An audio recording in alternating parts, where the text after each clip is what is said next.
Good evening and welcome. Thank you. Are we recording? Thank you. Okay. We have a quorum, although there's certainly some absences. I know there's folks in the parking lot still trickling in, but we'll just get started with some of the admin stuff. So we'll start with approval of minutes. Any discussion on the minutes? I move to approve as presented. What's that? I move to approve the minutes to say presented. She moves to approve. I have a second. Seconded by April. All in favor? Whoa. Sir. Oh, discussion. Discussion. Discussion. Thank you. Yes, discussion. Go ahead. I got a point of inquiry. Okay. Last meeting, we received the packet. On slide, I think it was number 5. It had leadership questions that they were going to present to the school board. I don't remember that discussion. I went back and looked through the note. There's nothing through the minutes of the meeting that we had that discussion. My inquiry is, how did that item go to the Board of Education without action from this committee? So I think what I said was, I'm going to send an inquiry to the board asking for prioritization. Is that, we're talking about the prioritization of Yes. the yes. matrix, right? So I announced in the committee, I'm going to do this. Any discussions, issues? Nobody had any. I did not vote. You're right. Procedurally, that might have been a faux pas on my part. We didn't take a vote for that, but I put it to the committee during the leadership minutes, and then I think the email went out sometime last week, officially requesting guidance from them. That doesn't show in the minutes of our last meeting Okay. that you did that. Plus, under Robert's Rules of Order, the committee takes the action. The items have to come before the full committee for action. Okay. So we can amend the minutes to So- include that discussion. Before it goes to the board, I'd like to know what the issue is with the benchmarking. Because to me, they're pretty clear. Yeah, so I think the benchmarking, the inquiry to the board was to ask them for what their priorities are. Are there any imperatives within the projects that we must do or must not do? So as we look at the benchmarking, are any of those of such high importance? So I was thinking through, was we go to do scope reductions, what are things that are completely off the table to reduce from the scope, right? So I didn't want us as a committee to go through and start nixing things from different options if our governing body determines we must, for example, you must remove all portables. I don't think that's what they're going to come back and say, but just as an example, right?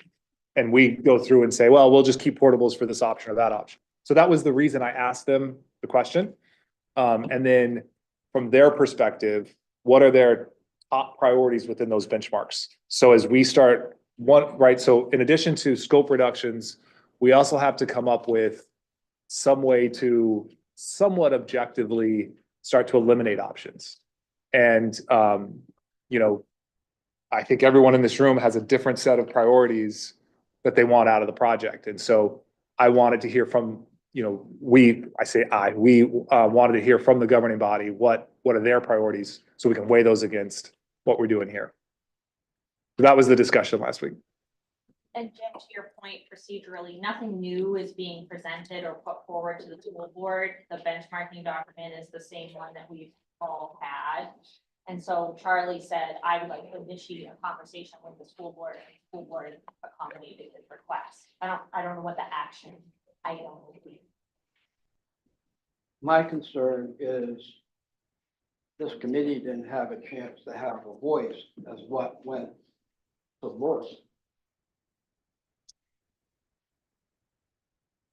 Was there anything specific in the email I sent her that was out of I line? was just wondering what the issue is, because I took a couple of days and studied those benchmarks. They're pretty clear what we're supposed to meet. So I was confused as to why it went to the board without input from this committee.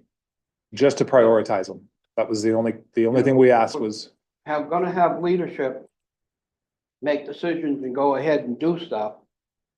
What are the rest of us sitting here for?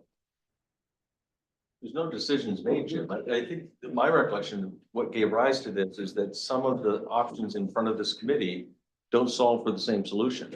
And as we get down to decision-making, you do, knowing where the priorities are, make sure that we're gonna advance a proposal that meets some basic minimum standard. It's important to know. I think benchmarks that were presented are pretty clear. Those are our benchmarks that we have to meet.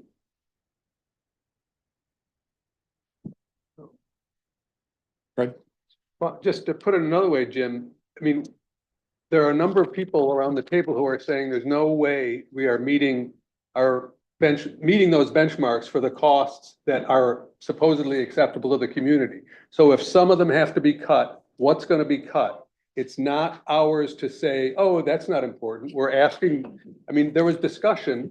What does the school board think is important? If something has to be cut, what should be cut? What are the priorities? That's it. It's not a decision that we made. It's a discussion we had about a benchmark list that we've all seen for months now. So, I don't remember the discussions, and there was a discussion that should be in the minutes. okay, that may have been an oversight. The discussion was only, should it go to the board? I think, I do recall the discussion. but Yeah. It wasn't a lengthy discussion. And so, you know, we can acknowledge that there was an Yeah. oversight in the minutes, and that's fine. We can amend the minutes to include that detail. But I really think like the root of what Charlie suggested to this larger group was that he would like to go seek guidance from the school board. And by kind of a nod of head, right, no formal action was taken, but we all agreed. A conversation with the school board between Charlie and the school board probably time.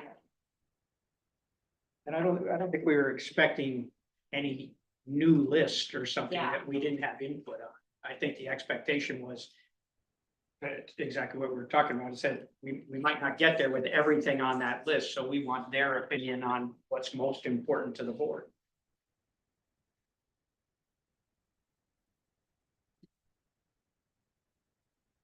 any other discussion on that?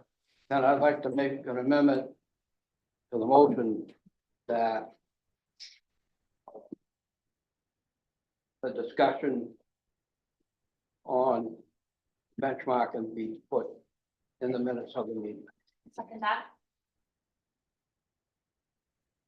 Any discussion on adding that amendment? All in favor? That motion passes. I'm filling in for James tonight, so Come on, faster, faster. he said he's flying. I can count it. As are you. But so I just want to know, procedurally, in this week's minutes, putting in an amendment to Amendment. the previous meeting's minutes, right? Yes. So Now we just need to. now, if there's any other discussion on last week's minutes? So, motion to accept as amended, Yes. seconded, Yeah, it's all set. it's all set, Sorry, all right, I'll take all it. in favor? Passes unanimous, thank you. Okay, so that brings us to, are you ready? I am ready. Okay, I was trying to eat up some time, thanks Jim for helping. I do need to get approved to share. I don't know if that's. Send the request.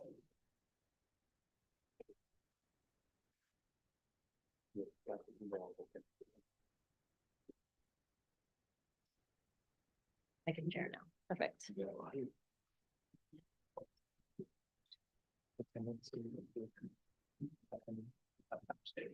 Got it, okay. Alright. So we've done the approval of minutes. Next is where we're at in the process. Similar graphic to what we've seen in all of our meetings, but always great to kind of re-ground ourselves and where we are. Somehow we find ourselves at the end of February. It's gone pretty quickly. So that's really in between the initial options and the preferred options. We have the survey out to the community, which we'll get an update on here, and getting the community input on options so that you guys have the data that you need to start to whittle this down to preferred options. You can see exactly where we are here in late February on this chart. We will start to get into our weekly meetings in March. This is when we'll start to receive the information back from the community. I believe that's at the 3:10 meeting. Is that correct? They'll receive it on 3/7, which is a Friday, so you can review it over the weekend, and then 3/10 will be to. Present it. So at our next meeting, we'll continue to look at refinement of options with the information we have, and then we will start to get that more refined community input on 3:10.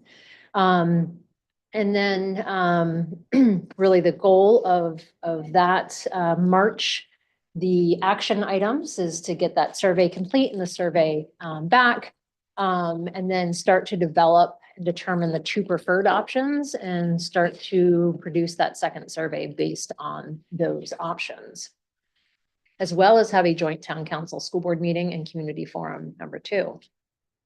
Going into April, May, key actions, the second survey will be out and will determine and further refine the supported solution. So this is when we're going to go from preferred to supported by the end of this timeframe in May.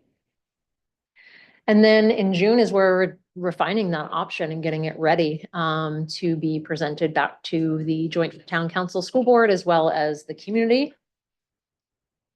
And I'll hand it back over to you for your update. Thank you. Not a lot today from the leadership team. I just, as a reminder to everybody of upcoming stuff. So on, I believe it's Thursday, is the workshop on pre-K. So if, obviously, I know that's of interest to a lot of us. If you can make it to that meeting, please do. We don't have a speaking part there, but I imagine there'll be questions that, perhaps one of us may or may not be able to answer. I plan to attend. And then on the 6th, so from that discussion with the board regarding prioritization, they were able to work that into the agenda on March 6th. So that's when we should have, or shortly thereafter, we should get some feedback from them on kind of their priorities regarding the benchmarking. That's really all I've got. Larry, anything leadership side? Nope. Okay. All right. And so with that, we'll hand it over to the communications subcommittee for an update. Absolutely. So the survey is out. It went live on the 14th, and most of our initial promotion of the survey has been through the mail, which has not been super kind to us. We've had a full page ad in the Leader. We've had postcards sent out, and we have supplemented that with social media as well. There have been delays in the mail, as many people know. I know some of the postcards have reached households. Mine arrived, but I think Leroy was in a meeting today and half the people there hadn't received postcards yet, which is frustrating. But what I hope that means is that more people will be receiving them and will be responding. I think this is the last week ahead of us, and we need to do a major push to get the word out. So I would ask everybody here to get on social media. We will be putting out posts. Can you please like them and share them? But also word of mouth and putting posters in the establishment, handing out flyers to friends is going to make a big difference. We have flyers here that we can send home with you. Don in the back has visited how many places, Don? 20, 25, 28. He's got posters up on all of them. We have a list right here. So I would encourage all of you to do the same and get the word out. Let's see, what else? We got posters. We had an article in the Leader this week, which is great.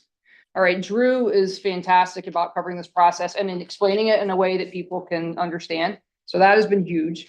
Let's see, what else am I missing? In terms of survey responses, do you want me to sort of cover that, or do you? So right now we've got 600 surveys completed, which is not enough. We would like many more responses. 311 surveys went out, people started. At least half of those got through the first bank of questions, answering priorities, and then got into the into the potential solutions and bailed. Maybe they will come back, maybe not, but we at least have the priorities answered by what we're looking at, close to 900 or 1,000 people. So that's a good start, but we'd like a lot more response. I think an additional 600 were kind of bookmarked if people got to the very first page, the explanation, and then didn't go any further. So we don't know that it's been looked at, so let's read people, but we need to get a lot more response. I think I think that's amazing. Do you I really? do. I mean, you've done this those are before, like, great.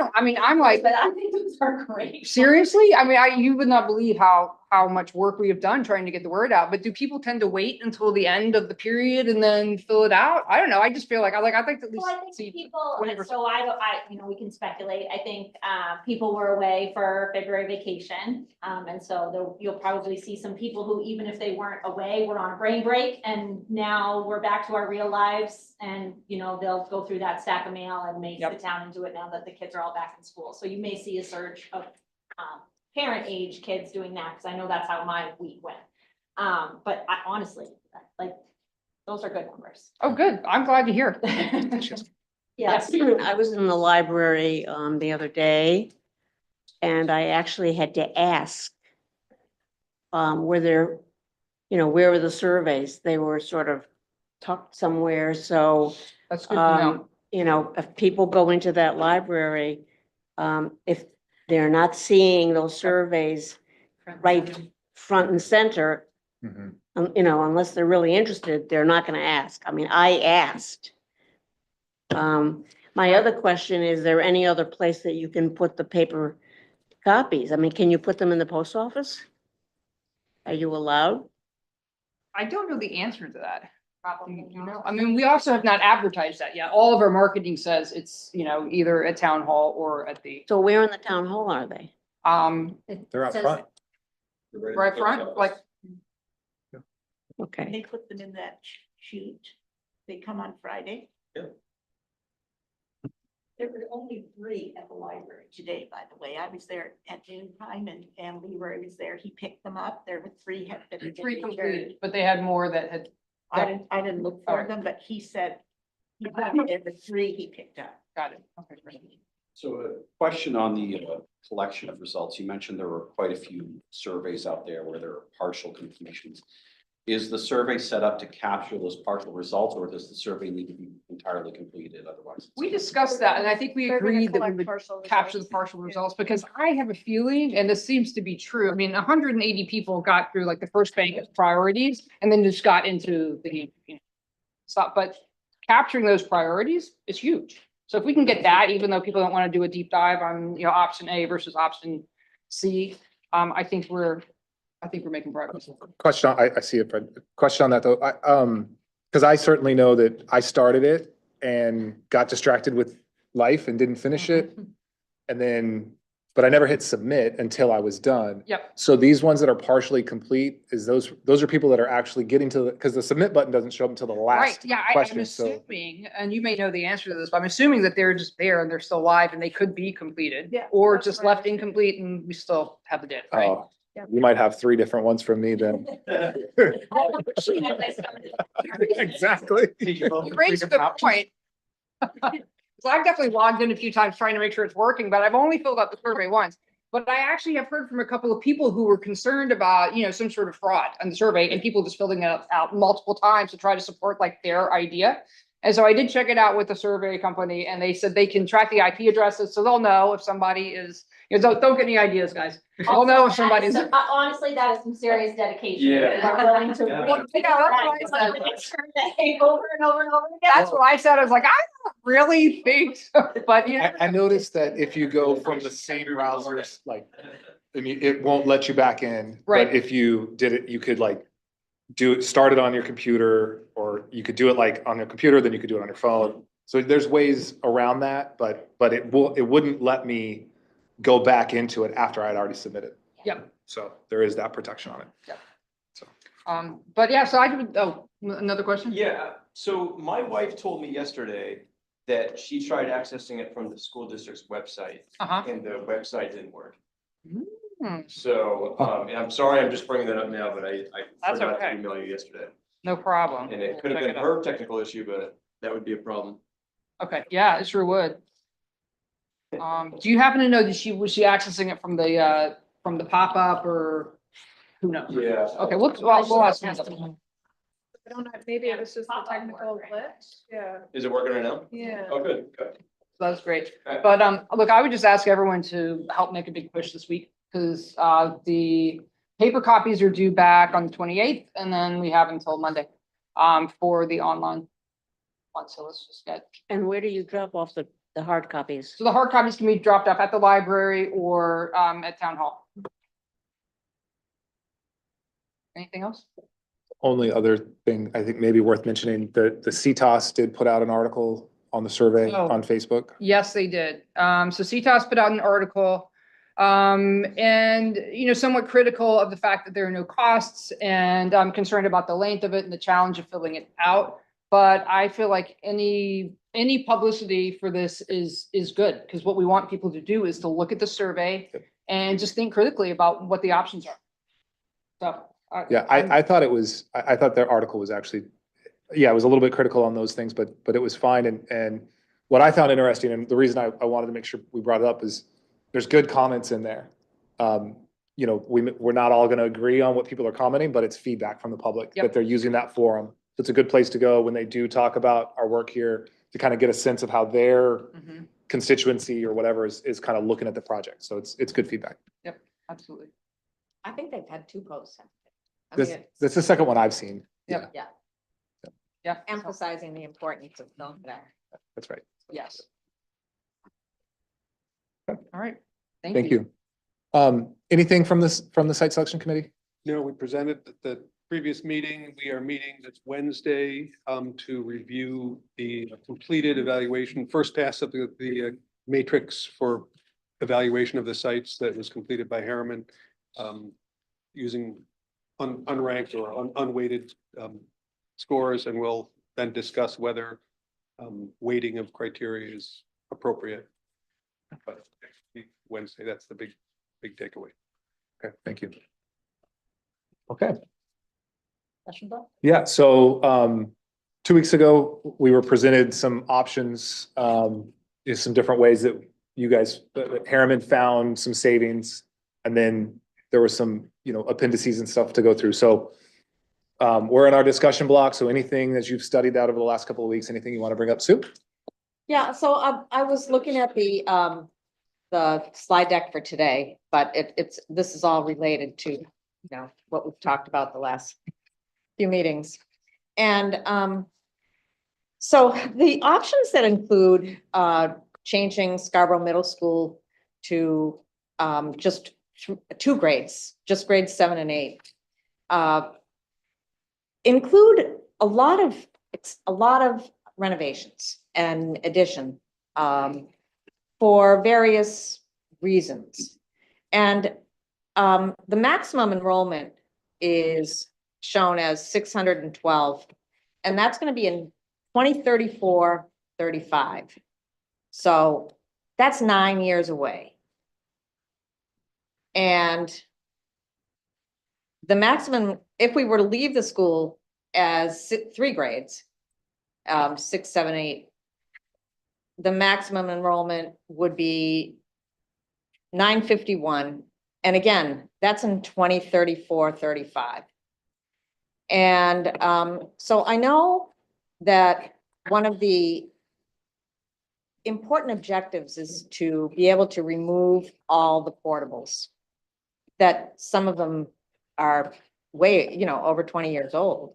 And, but we have time to figure out what to do. I mean, I have a couple takeaways about that building based on everything that I've heard. That the HVAC system leaves a lot to be desired. And that if we were to change that, if whatever option we select goes to 2 grades, that would be far fewer students than what the building was designed for 600 students. The cafeteria accommodates 170 students, so you can do, even at the maximum enrollment, you can do lunch in 4 lunch periods. There's 43 regular classrooms. I mean, when you try to work it out, it seems like, I know that since that school was designed, there are many more things that schools are asked to do, and there are many more special needs students. But my feeling is that spending a lot of money, I mean, I'm hoping that we will arrive at one of the options that includes only 2 grades, because that building needs, like, I wouldn't say that it's obsolete, but I would hate to put an addition on a building that's really like, leaves a lot to be desired. Maybe at some point we could completely redo the HVAC system. I know that when I looked at the Greeley program that they're working on right now, they got maybe $3 million total to do, like, from the state, to do various upgrades, maintenance, grant. It's a grant, only half of it needs to get paid back or something like that. Something's SR revolving renovation funds. Right. And that maybe we could apply for some kind of a grant from the state to deal with the HVAC system at the middle school. But in any case, my thinking is that if we could only arrive at a 2-grade, setup at the middle school, that solves a lot of the problems right there. And it's not going to be ideal, but given the costs that we are looking at in this current slide deck, we got to really start thinking, pretty dramatically. We cannot do everything. So that's it.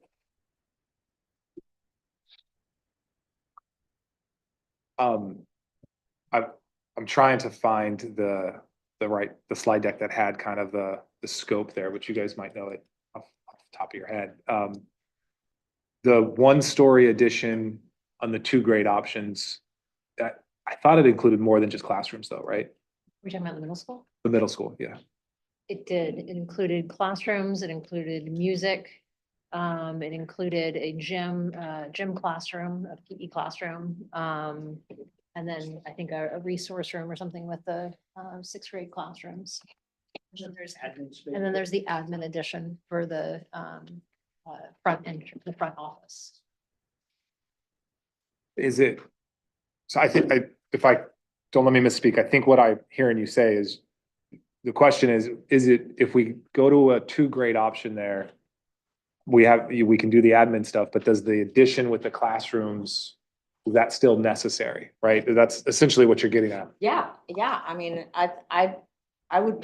it would be hard for me to get up in front of a group of people and talk about why it's absolutely necessary that we need to have a PE classroom, or, some of those things, when there's so many other needs. So. You'll see in our slide deck, and you mentioned it, that we show various, that's really what we focus on, is the middle school various options. Okay. And it depends on what you all decide to include in the scope. And so it's going to show you several ways to kind of slice the middle school and look at, do you just address the enrollment program now, or do you address enrollment in the projected enrollment, or do you not do anything right now and defer it? And it shows you those price points. So Okay. you'll have all that data. And yeah, I think that one of the important points is that peak enrollment doesn't happen for almost 10 years. And so we've got time to figure out. I mean, maybe the state will change their program. Maybe we decide to abandon that building and build something else somewhere. I mean, I don't know, You but could take a wait and see approach. Good To point. go along with what Sue said, I was thinking about the middle school, making that the 4, 5, 6 school. Whether that would be big enough to hold those 3 classes and look at constructing a new middle school.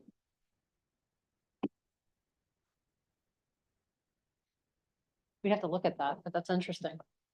So you're saying the middle school will become 4, 5, 6? Yes. And then essentially you would build a new middle school. I've already submitted one idea. Mhm. I've been playing around with the middle school for a week. Okay. And that would address the middle school, but that doesn't necessarily address, that would be kind of part of one of the, how would you address the K2, or is that different? That's a good question. I haven't got that far. That's fair. Where we put our 7 and 8 kids. In the new middle school. I didn't know what that would do with the sports and everything if the middle school was moved off-site. Something to chew on, yeah, okay.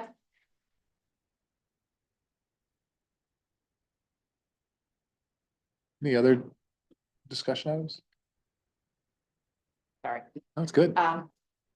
Construction management versus bid, whatever it is. What if we just, we're gonna do construction management and we just tell the state, that's what we're doing. If the state wants to pitch in and defray some of the cost. I mean, what would happen if we just don't follow the state rule? I believe it's a law. It's a But state statute. yeah, but we'd have to, that's not for us to say, we'd have to consult a lawyer as to what the ramifications of that would be. It was floated in the conversation with the lawyer that I sat in. It's a law. I mean, at the end, right, he's not going to advise us to go against the law, so. I mean, it seems like if there's any time to go against the law, this would be the year. So, any other discussion options? Stephanie had to retire the motion. 5 minutes after. Well played, well played. Yeah, I think you were the one who had that conversation with him. Do you recall exactly what his response was? Yeah, I don't think anyone has an educated answer. Yeah. There's certainly significant funding that we rely on for operations that potentially is in jeopardy. The fact that DOE has allowed it in the past may give some comfort that it's not, it's a concept that they themselves have worked with. Why they abandoned it, I don't know. They must have good reasons. So I think it's a bit perilous. The advantage of that approach is kind of the phase we're in. Once we select a solution, is to hire a GC early. Whether that produces material savings remains to be seen. It could be a better project, more innovative, may produce savings, but it's not guaranteed to produce savings. So I'm not sure, and believe me, I cavalierly tossed that out and I probed it a bit with the attorney. We could probably survive it legally, but I don't know if it's worth the potential peril associated with it. I believe part of it too is all school projects in the state have to be approved by the commissioner, and therefore that we would have to get this in front of them earlier to have that approval. And so that's part of, I believe, we can get that in writing from the lawyer, but I think Right. that's part of it. But given the fact that, they've assembled a committee right now that's looking at school funding Mhm. and, or construction costs in particular, how much they've escalated, it seems like this is, certainly an issue that many districts are facing and, Yeah, let me say it this way. This is one where I would seek permission, not forgiveness. I think that would be probably the wiser choice. If that's something you want to pursue, I think we would go directly to the commissioner and test the waters. That was gonna be my recommendation, that we make the ask. I mean, we lay out a case. Harriman has done that for us. Haven't you? At least explored whether that is an option for us to consider? We haven't asked the commissioner. Not commissioner, but you've had some conversations with someone at DOE about Scott Brown, I think. We had, yep, and he asked us to consult with your lawyer as to how they should approach that. And then essentially what you would do is you would then go to the commissioner essentially and sort of that would be the next step. Right. We've done this with other school districts and the answer is no. So not to say that it may be any different or not, but we've done it with 2 school districts and response has been no. Is there a formal process to make that request? That's a good question. We have to look back at what we Yeah, did there- before. I believe we just reached out to, forget her name. What was the woman we met with? Elaine Clark. And so we could reach out to her and ask her to be part of that. There If used you to be will- a formal process to request the alternate delivery that, as I think we all know, has sunsetted. And so I think this idea that it would be a little new territory because that program hasn't been up and running, but, it's probably worth, I reaching might out. suggest you just kind of put that in the parking lot. I don't think that that is essential at this very moment. We need to decide what we want to build first and foremost. A general contractor's not going to help us there. So we need to get through the work in front of us right now. Fair. Yep. Okay. Anything else? So when does that conversation come up? Well, for maximum benefit, I think it's really during the design development phase. I think we want to know if it's a CM or a GC before we go to ref. Because it's going to be a different approach as to how we put together the documents and everything else. Would it change budget? Potentially, because you're going to have the pre-construction services with your CM. So when we get, I mean, if it's something you want to entertain, I think we could, on your behalf, reach out to Elaine Clark and see if she's willing to have the I'm conversation. asking, I suppose. And then at least you know. Dave isn't here tonight, but he's clicking his heels. I know.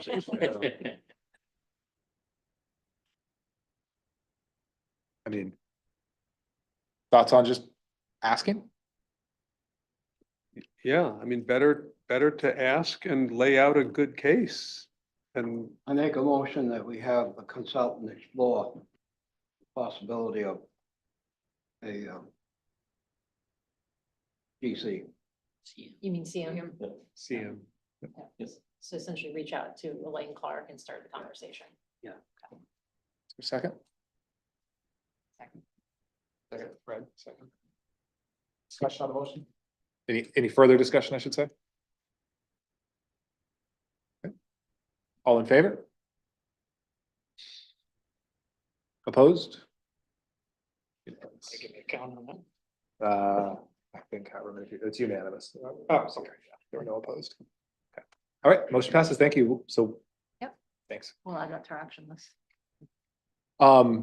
If there's no other discussion items, I just want to address, so as Jim mentioned, he kind of had a outside the box idea, completely new option of how we might solve this. He emailed it to us and the board, which then prompted of, hey, your survey, right? The survey asks, what are your ideas, right? We might find in a couple of weeks that we got a whole bunch of new ideas and some of them are going to be good. And, I'm not prepared. I haven't thought about how we might consider new ideas, right? We're down to 5. We're trying to get down to 2 in 3 weeks or about. And then we have this, I don't want to call it a risk because there could be the right answer might come to us, right, in the next couple of weeks. So I'd originally thought, well, let's think about, this is a procedural issue. Let's think about it in the leadership. But, as Jim pointed out, we're all here. Let's talk about it tonight. So I just want to take a couple of minutes and just sort of hear the group's thoughts on, to me, it's a balance between being receptive, one, to the community, to the people in the room, right? Of the right solution might still be out there and we haven't thought of it yet, but also balancing that against stagnating and constantly looking at new ideas and never moving forward. Yep. So over the break, I was thinking about sort of our work in the site committee and about a couple of the ideas. And I've been kind of thinking about the potential of merging, say, groups, options A and B, with the idea of maybe eliminating one of the existing neighborhood schools. And my reason for that is that when my group started creating that 4th elementary school proposal, we had, our scale of renovation was far smaller than what the result is. And so I think there's probably two ways to address that. One, we tinker with the drawings that have been given to us. Probably having some pretty significant compromises on classroom sizes and whatnot, and maybe renovation and all that stuff. So I think we need to explore that too. But I don't know, somehow I'm feeling like that's just not we can only squeeze so many dollars out of that. You know, I look at Pleasant Hill School, for example. I know that school pretty well because that's where my kids went. Those renovations, basically, I just don't think that those proposals, I just don't think are realistic. I think you basically wipe out the playground, and no one wants that.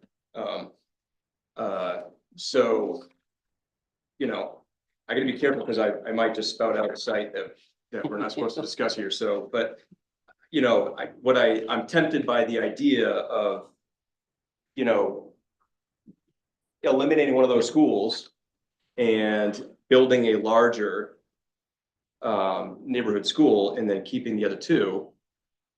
And, you know, those are the ideas that I'm thinking about. To go along with that, Charlie, Julie and I have been talking that way for the last 3 weeks about possibility of combining a couple of schools. But our concern was, what do we do with the timing of putting that together and try to stay within our schedule? Well, it may make it easier because what you may end up doing is, while you're building a brand new school, you still have the pre-existing neighborhood school standing. Are you Kids talking attending. about the construction schedule or this process? Our schedule we're in now. So, Sorry. no, that's, Yeah. I think both, need to be discussed, but to that point, we're at 5 options now and you're getting to 2. We anticipate that those 2 may not look anything like these 5. Possibly, right? You may find from the survey, there's parts and pieces, just like you're saying, that want to be merged together because they'll arrive at something.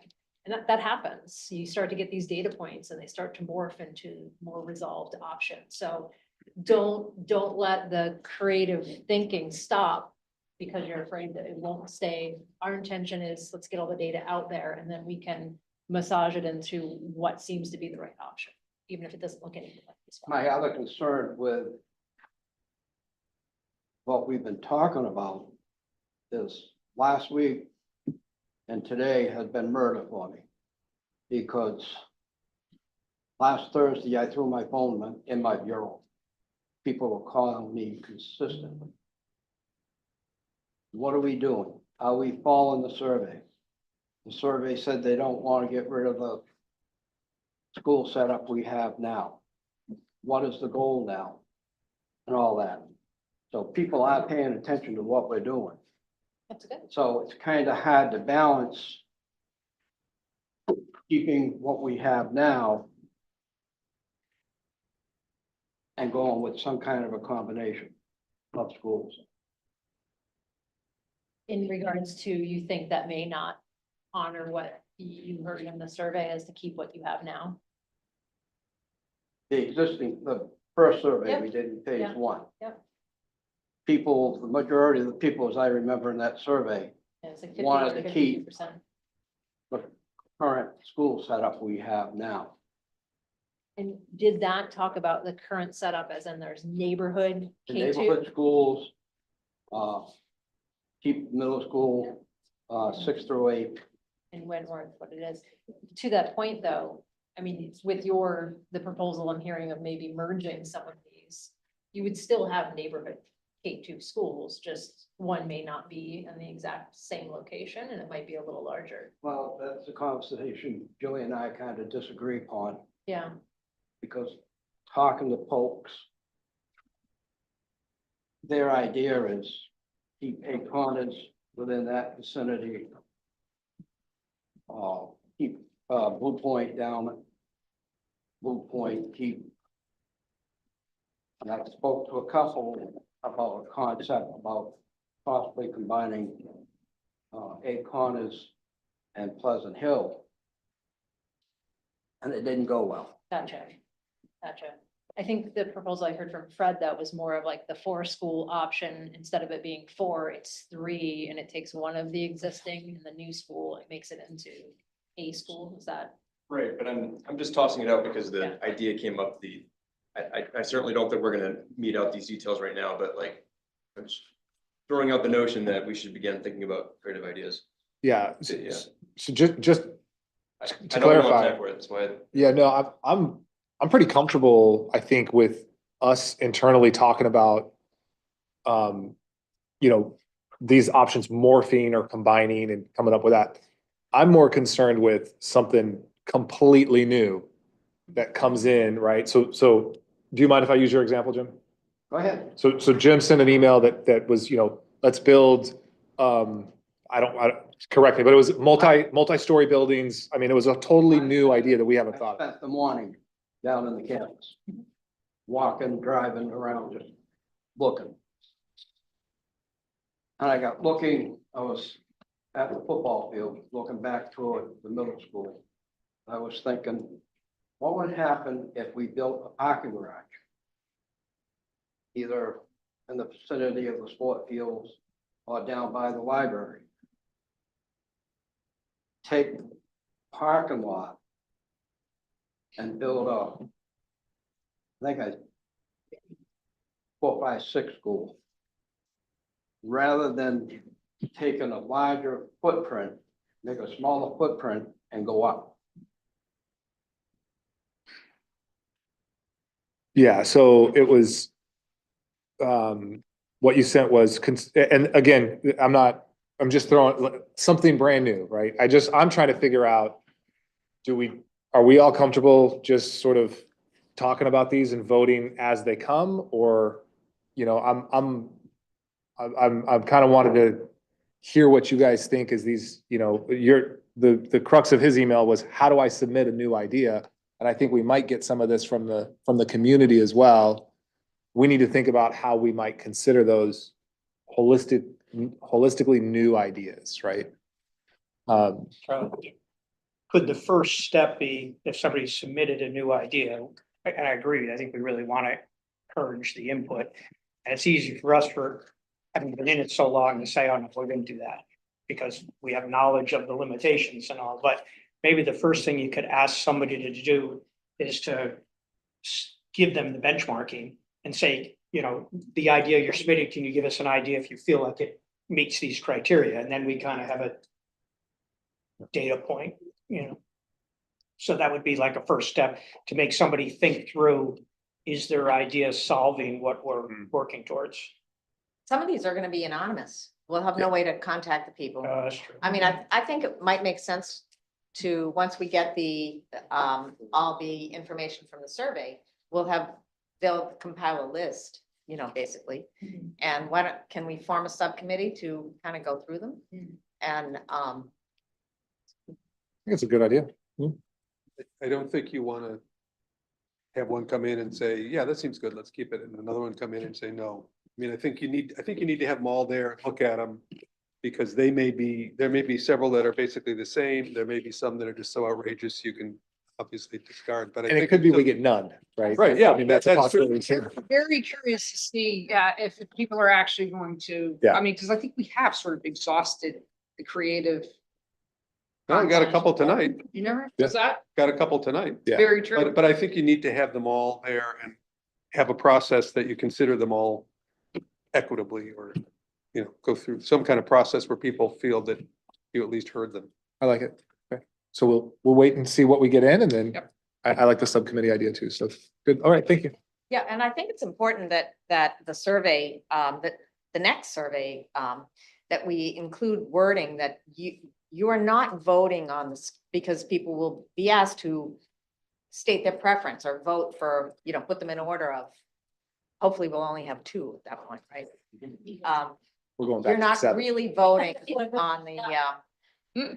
on the school. This might not determine. It's an Yeah. input. It's an input. Yeah. Is it for what we're doing amongst ourselves and the ideas like that are coming up tonight, like for Fred's idea, if he's been thinking about this, does it make sense to put that in the context of a modification to one of the existing options? So instead of adding and going up to 9, we kind of say, I think we could, and you said it kind of right at the beginning, what you said is modify something that already Yeah, exists. and I didn't, I actually don't think that we should take my idea and modify it. I think we should just keep those ideas in the back burner and be thinking about it. At some point though, Yeah, maybe right, At some point. before we start eliminating stuff, you guys kind of need to vet some of these ideas out and make sure they're feasible, right? So between now and March 10th, right? Yeah, I mean, given that we have voted. I mean, that's like a voted week two down away. Already, right? We already eliminated 2 options. Now we're. But, looking at but I, adding right, I one. mean, like, I don't, you know, we're up against the clock here, but there's a lot of, as you said, right? The final 2 options may not be anything, may not look like what we're looking at today. How does that give you enough time?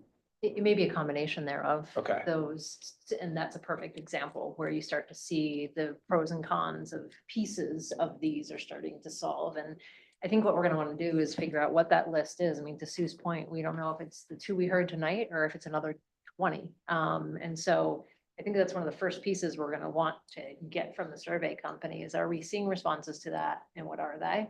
And we may just ask, can we get those answers to the ones we've already received, and can we start looking at that so that you guys can understand what is being proposed, if anything? Categorize like ones, and then just to your point, run it through the benchmarking. Does it solve for what we're trying to solve for? And then we were just gonna have to do kind of a cursory review of, okay, this is generally like this one, but it's adding more scope or less scope. And where is it gonna fall within the rough order of magnitude costs? So it's gonna be a high level analysis, but we'll see if there's some that really, come forward as, hey, this has a lot of merit or not. Thank you. Good. Okay, we've got some time left for discussion. Yeah.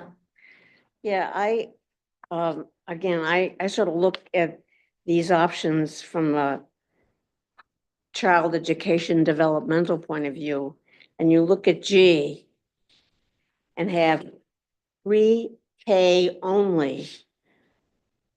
It's ridiculous because so many of these kids now are going to preschool. So if they just go from preschool into kindergarten, they're gonna say, what's the difference? What's the difference? And it doesn't, it helps the kindergartners to be looking up to some of the older kids. And then the older students can really help with the younger students and be reading buddies. I mean, I see it, I have 2 daughters who are educators. I've been involved with education, and having just a kindergarten, developmentally, it's ridiculous. To that point, Marilyn, I think we're all kind of looking at these through different lenses. Mhm. And so I think that it's really good that that's the lens that you are bringing to the conversation. I would bring like a logistical lens to the conversation. A lot of us with young kids, our kids are similar ages. And the more we talk about having them in different buildings all over town, like this becomes unmanageable for some families. And that's a lens. And then we have people who, would like to have, their school be walkable. And that's a lens that people are bringing. And so, I think your point speaks to kind of all these different perspectives and all these different lenses that we're trying to bring to the conversation. So it's good to reroute ourselves in just how many different perspectives we're trying to balance.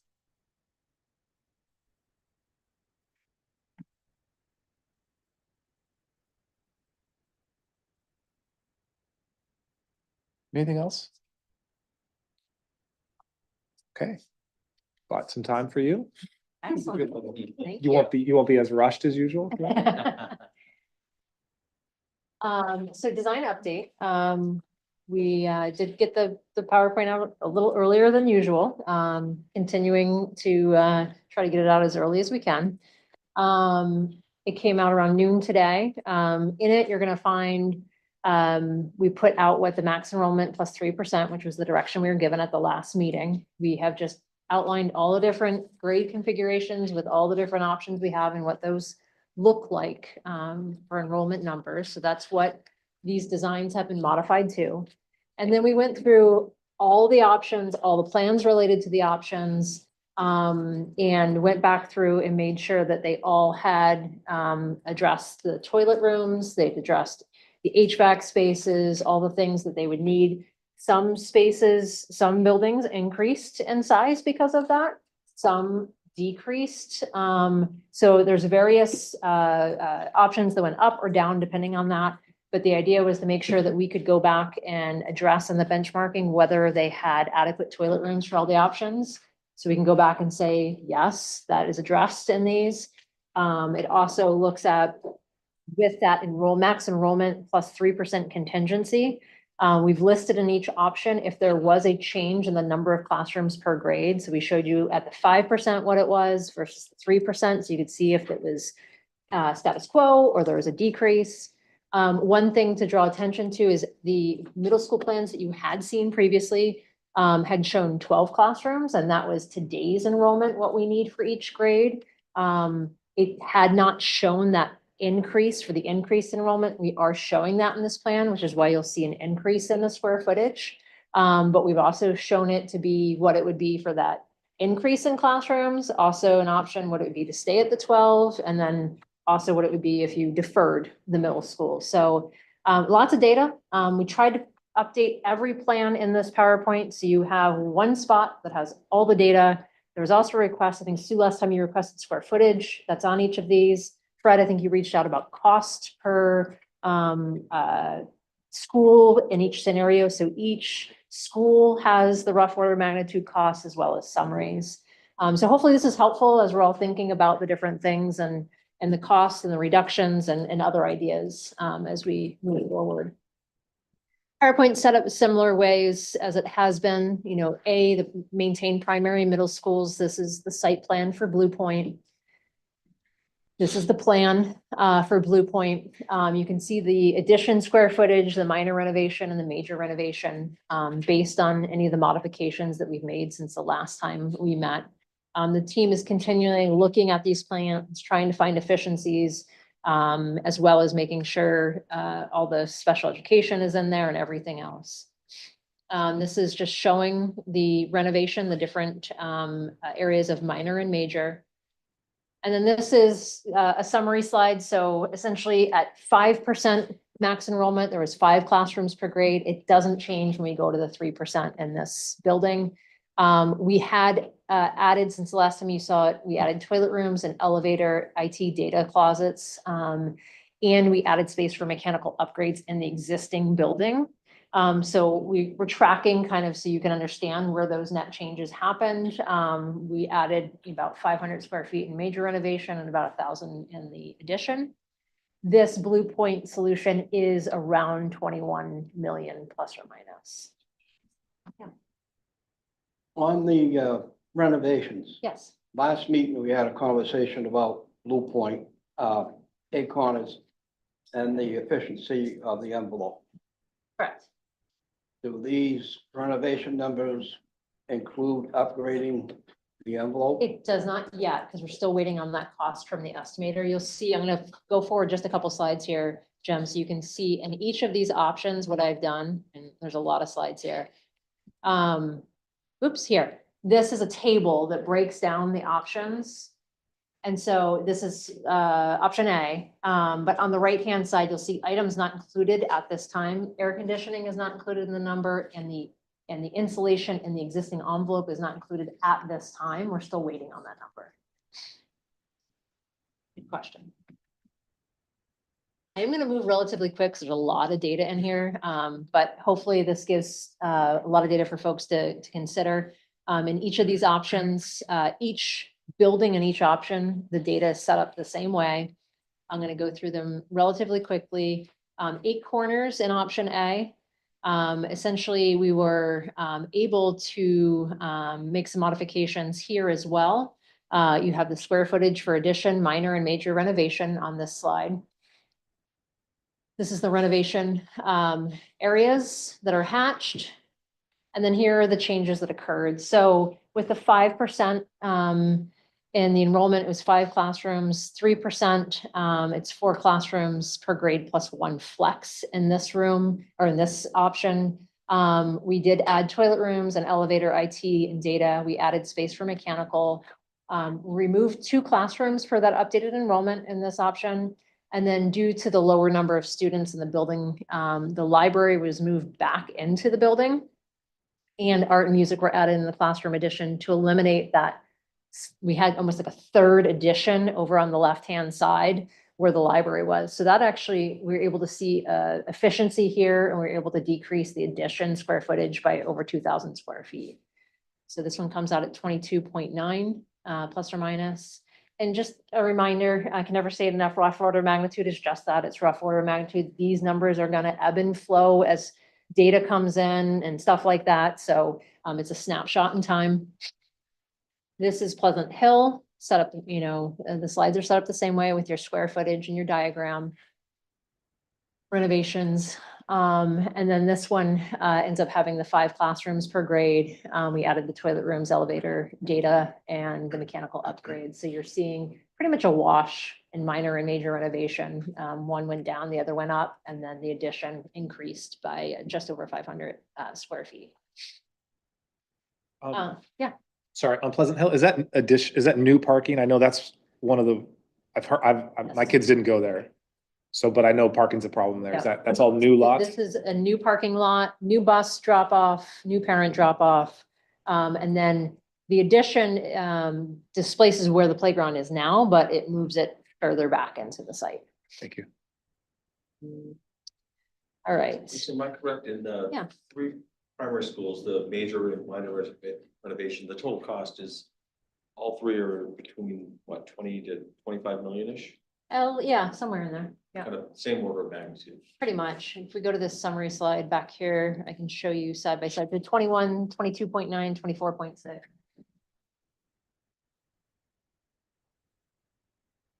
And again, that's without the AC, that's without the increased insulation. All right, so sorry, making everyone ill probably. Let me get to this slide. We are moving on to Wentworth. So in Wentworth, for the increased enrollment, we have the addition. This addition did get smaller. There was a decrease in number of classrooms as well as the removal of the stairs here. So the addition decreased by just under 2,000 square feet. It is no longer 15 classrooms per grade. It is 14. One grade does have 15. So it's 14, 14, 15. So we removed 2 classrooms, 2 stairs, and some miscellaneous walls associated with that reduction. So this was at 11 million. This is now down to 9.5 based on that. And this stays consistent for all the options. We've just grouped them together so you can see the whole option together. Middle school, this is where it varies the most in all of the options. Option A and B have similar option 1 and option 2 for the middle school in this slide deck. We wanted to look at different ways to maybe make reductions in the scope. Option 1 in the middle school, and again, it's going to be the same for option B. This is where we're adding an addition over on the right-hand side for the classrooms that are coming from the portable, as well as special education spaces. We are also right-sizing the music spaces and adding that PE classroom. Also in here, any of your associated support spaces like mechanical, data, and storage and toilets. The other addition is by the main entrance, and that is adding a space to the front office so that we can right-size the nurse area and provide a conference room as well as waiting area inside the office. You can see the square footage over on the left-hand side. This is showing the renovation. It is a 2-story addition for these spaces. This proposal right sizes the grade levels to accommodate the number of classrooms needed. So originally, the proposal in the middle school, like I talked before, had the 12 classrooms per grade. At the 5%, we actually needed 14. At the 3%, we need 13 in 2 of the grades, 13 in 1 of the grades and 14 in the other 2. We have added 5 classrooms from the last version that you have seen in the middle school.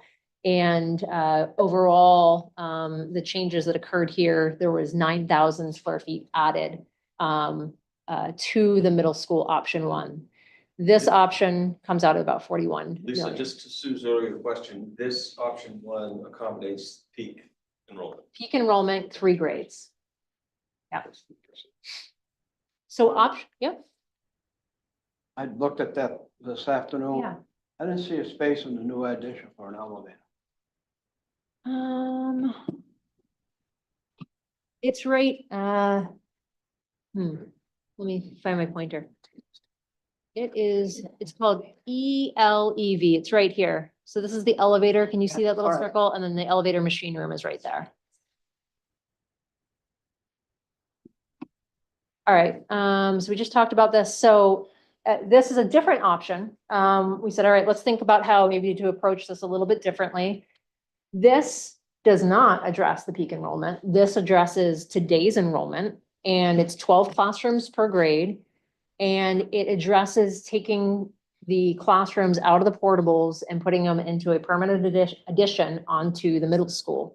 So this would eliminate the portables. This would put an addition where we saw the previous addition. It's a 1-story addition with those 12 classrooms, as well as mechanical space and the toilet rooms. It still has the admin addition to address some of the safety and security.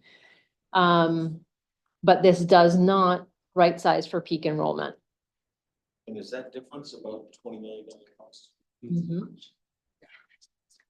But what it also doesn't do is it doesn't address the undersized cafeteria, and it doesn't right size the music rooms. So those are some of the differences as well. It's not just in the peak enrollment.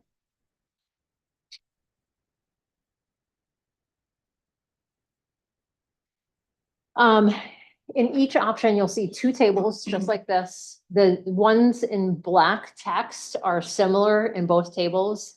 The ones in blue are different, and this is where we've highlighted the difference between option 1 middle school, option 2 middle school in these tables. And then we've subtotaled it and highlighted it in yellow. So in this case, Blue Point, 8 Corners, Pleasant Hill, Wentworth, and Scarborough Middle School option 1. Those costs subtotal out to 119 million plus or minus. And then below that is where we said, here are things to consider as possibly removing scope, and what by removing that scope would bring that subtotal down to. In the bottom table is where we provide the cost for option 2 for the middle school.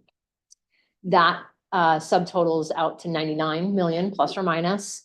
Rough order of magnitude costs, and then below that in red are items for consideration as to how you may lower that cost even further. Those bullets on the right-hand side get into detail about what those cost-saving considerations are, and then the bullets at the bottom 2 bullets on the right-hand side talk about what is not included in the cost at this time. Not saying you won't add it, but just so you know what's in and what's out. All right, so all the options A, B, C, D, and G are set up that way. A and B, the middle school options, are the same. And then in where it's going to differ is C, D, and G have different middle school options. So here's B, Blue Point. Similar thing, we've added some bathrooms, we've added elevator IT, so on and so forth. You can see the differences in square footage, and you can see the total of 16.3. 8 Corners, essentially the same thing here. There was a decrease in classrooms per grade in 8 Corners. We've gone from 4 classrooms per grade at the 5% to 3 classrooms per grade in the 3% at this school. So we have been able to remove 3 classrooms. However, we did need to add space for toilets, elevator, IT, data, custodial, and mechanical upgrades in the existing building. That one was 20.2 million plus or minus. At Pleasant Hill in option B, get to the summary here. Nothing changed for the number of classrooms. We did need to do some of those adds to this one as well. So you can see that change, and this is about 19.1 plus or minus. And then this is where this option introduces that fourth primary school or that fourth K2 school.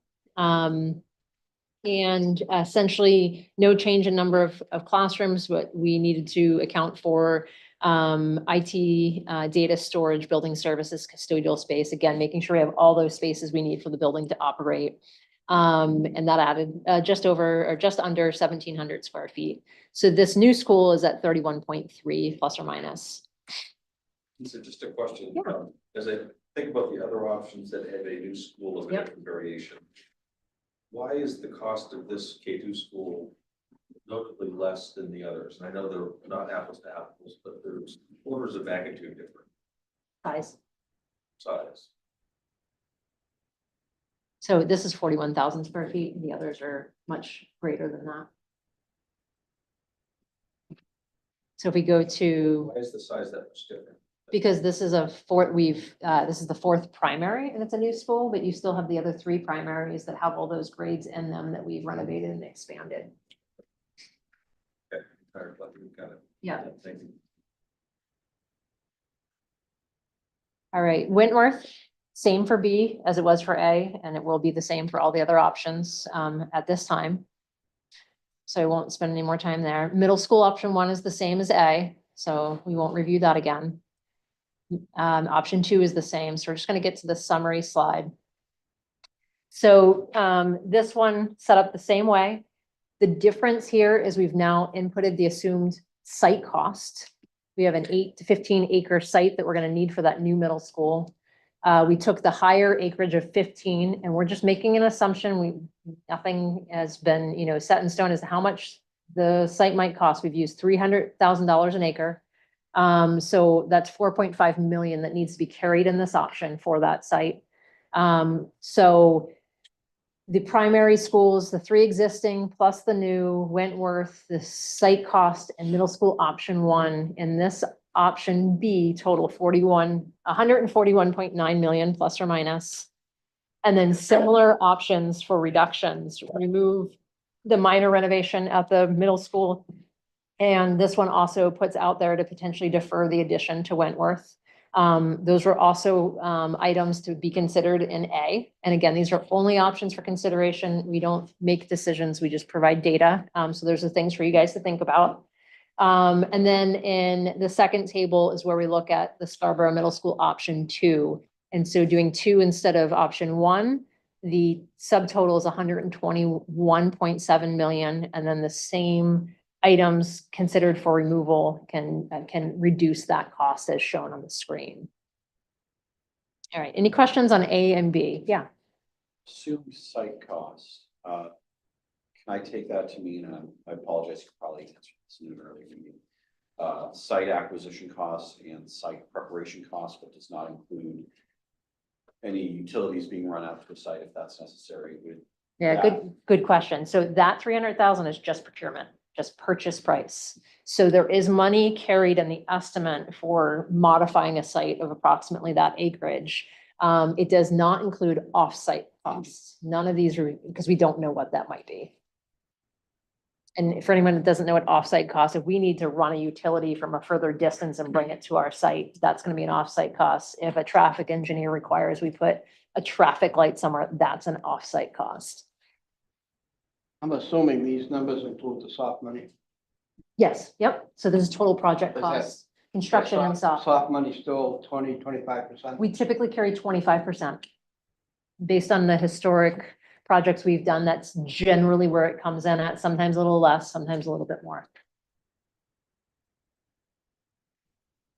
Option, Oh, yeah. on option, B. Yep. With the fourth school, did you take the 842 peak enrollment divided by 4 and each school will have 210 students or? No, what we did is, we looked at, what's, additions could be accommodated at different locations, and essentially knew that the all new construction is going to be more expensive potentially, the bigger we make that school. So we were trying to get it divided as equally as we could, depending on how the site could support it. Lisa? Yeah. This might be a can of worms that I shouldn't open, but, Do you want to pause for a minute? well, I'm just curious, right? So take eight corners, for example, at 20 million for the renovations In additions. and additions, study. right? Yep. That's 2/3 of the cost of a brand new school. Similar size and, right? Like, I mean, I'm just kind of highlighting the cost of renovation. Mhm. We're not like, that just shocked me that By trying to work within those existing constraints, it's not as efficient. Is Part of your the point. reason why I suggested maybe only doing 2 renovations and building a new school. okay. And you got to think too, we're also now spreading this across 4 different sites. So you're having a contractor mobilize at 4 different locations as well. I think, Charlie, that's been one of my concerns all along, is that you're gonna spend between the 3, you're renovating, not counting any of the new schools, 65 million or something, right? And the original envelope is still a 60-year-old school. Mhm. So I understand the renovations are extensive, but that's been one of my concerns in presenting that to the community, kind of. And keep in mind that these don't address that envelope yet. So we're getting the cost from our estimator on what we should carry to increase the insulation, because you gotta think about when we go into an existing building and you're increasing the insulation, we either need to add the insulation on the outside, which means we need to replace all of the exterior material, because we have to put the insulation on and then put new exterior material, or we are putting it on the inside, which is not usually as continuous. But we then are having to remove all the casework that's on that wall and put new sheetrock on and come back with the casework again. So it's not just as simple as putting insulation. There's definitely more costs incurred that way. In your experience with renovations, the crux of the question to me is, are we throwing good money after bad, right? Like, are we gonna be chasing this 10 years from now? Cause it's still a 40-year-old building.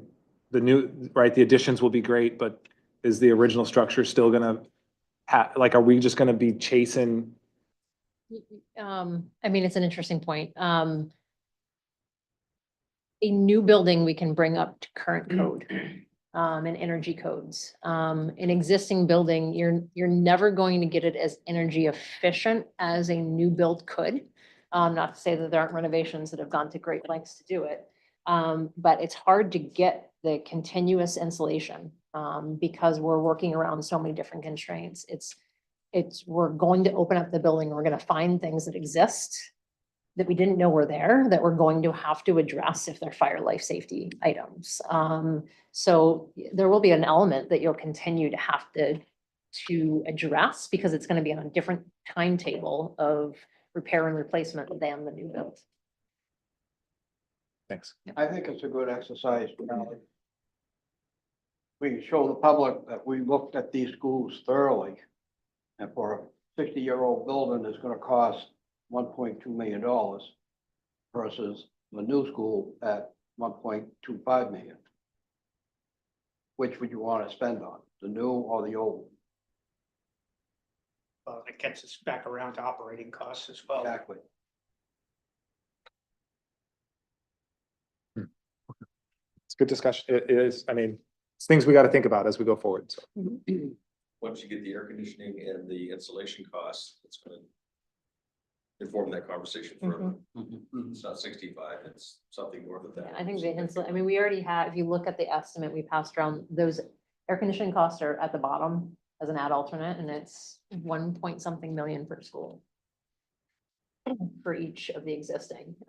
So that's something that we would, have to add to each one of these, and with 4 primaries, we're talking about $4 to $5 million just in AC. Don't quote me on that, but that's generally what they're working on to be. And then we look at the insulation and all the finishes we need to touch.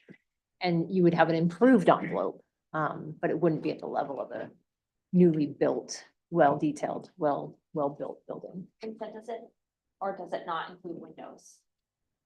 This does include, I'm 99.9% sure it includes windows going back through the scope. That was definitely something that needed to be addressed.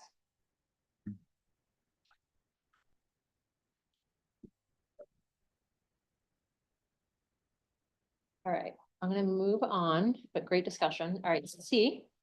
Set up the same way as the other options in regards to how the deck is presented. So C that is titled the new 2-3 school. This is Blue Point. This shows the addition and the renovation costs, or sorry, addition and renovation square footage for Blue Point. This does replace the portables. So a question we have posed to the group is whether we are replacing portables or not in this option. Currently, these options do replace the portables. This same number of classrooms with the change from the 5% to the 3%. We did add toilet rooms and custodial space, mostly done through renovation in this. So you'll see the fluctuation of the renovation numbers. And this is about 15.9 million plus or minus. 8 corners. You can see the square footages here, addition renovation. There's the renovation area. And then this one did decrease in number of classrooms. So instead of 6 classrooms per grade, we have 5 classrooms per grade in this school. We removed 2 classrooms and we added toilets, elevator, IT, and data. And you can see the decrease in the addition, which is 2,515. This is around 19.3 million in this one. Pleasant Hill. Set up the same way in regards to the slide deck. You can see the 14,000 plus or minus square foot addition, the minor renovation and the major. The hatched areas are the renovation. And then this one, same number of classrooms per grade, IT and data space added. And there was some excess special education programming in this. The team went back and did a thorough review of all the special education spaces. And so we were able to remove almost 1,000 square feet in the addition. So this one is about 16.5. And then the new 2-3 school. And again, all of these new schools essentially are put together in an organization pattern with the programming, just so we can get the square foot in a layout to estimate. This is 93,665 square feet. In this, the classrooms went from 16 per grade to 2 of the grades, or sorry, one of the grades having 15 and the other one having 16. So we removed 1 classroom. We added an elevator. And so the net change was the addition decreased by about 350 square feet. This new build is 62.7 million plus or minus. Wentworth remains the same as discussed before.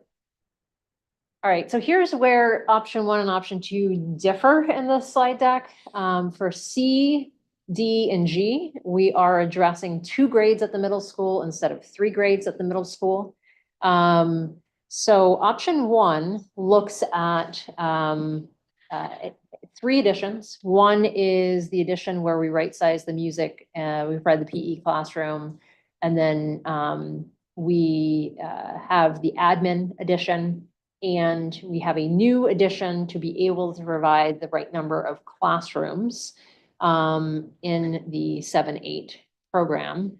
This one essentially previously was 12 classrooms. We've added the 2 classrooms to get them to the 13 that is indicated at the high enrollment plus 3%.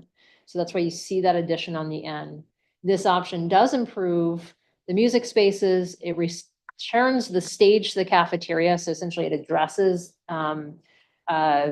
having the stage as part of that space, and it relocates art out of the classroom wing. The net square foot changes essentially you can see here, and this is 23.9 million plus or minus. So essentially the addition went up by 3,000 and some change.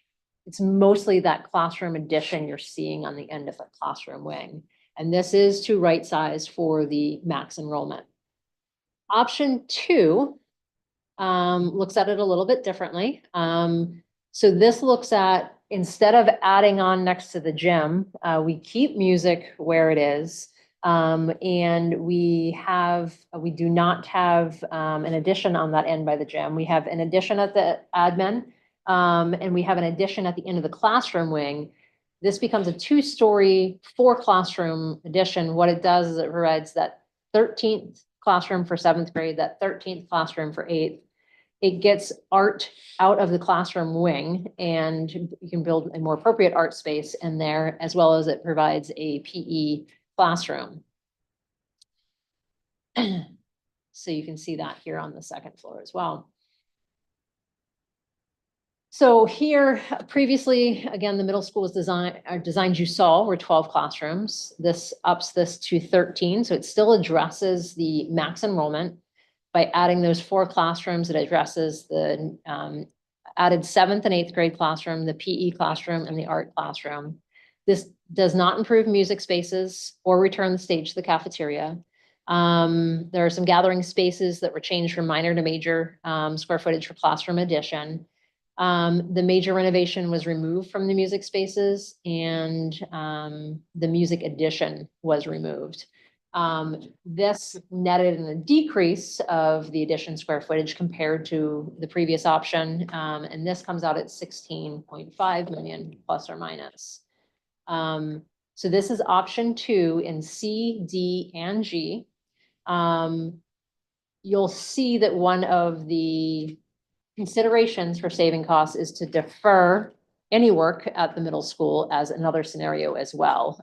We just don't map that out in the slide deck. It's in the summary chart, which you'll see, just like you did in A and B. And so this shows you Blue Point, 8 Corners, Pleasant Hill, the new 2-3, an assumed site cost, Wentworth, and the option 1 middle school. So that subtotal for option C is 153.8.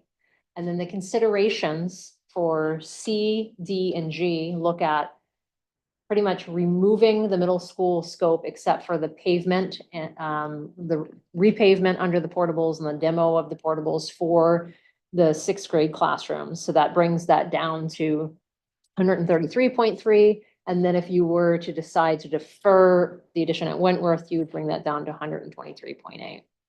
Option 2 for the middle school, that subtotal brings it down to 146.4, or those other considerations bring it down similar to the one above that.